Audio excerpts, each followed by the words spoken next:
Hello, my name is Sarah Lambert Hollingsworth, and this is my video summary for the Using Language and Styles post.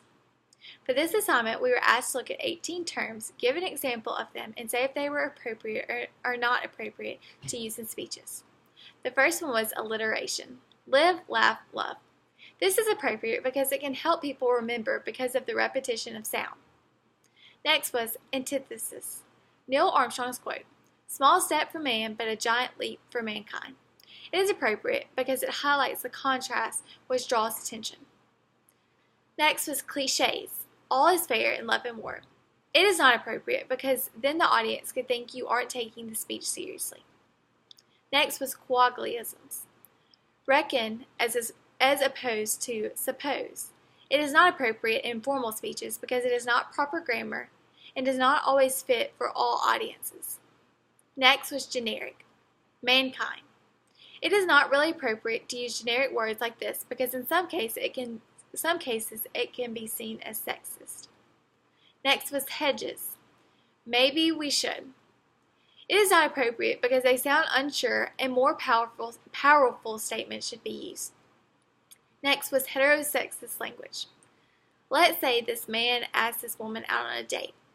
It is not appropriate because it can exclude others in the audience, such as homosexuals.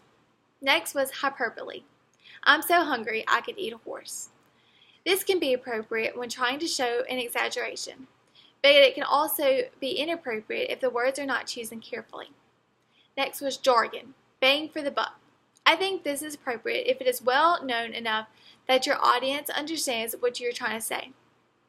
Man-linked terms. Policeman.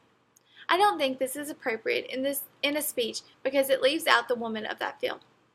Metaphors. You are my sunshine.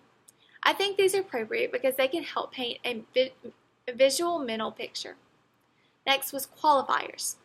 About that amount. I don't think these are appropriate because they seem unsure and not confident. Next was regionalisms. Y'all. I don't think these are always appropriate because while saying y'all might be okay here in Mississippi, in other places it could sound strange or even less educated. Next was sexist language. Fishermen. I don't think these are appropriate because in this case it implies that all fishers are men. Simile comparisons. He is as strong as an ox. I think these are appropriate because it can paint visual pictures like metaphors and they can also make things easier to understand. Next, slang type. Fail. I don't think these are appropriate unless you know it will appeal to your audience specifically. Otherwise, to others, they might not interpret it the same way. Spotlight language. Male nurse. I don't think these are appropriate because in this case it implies that only women can be nurses. And last were tag questions. Don't you agree?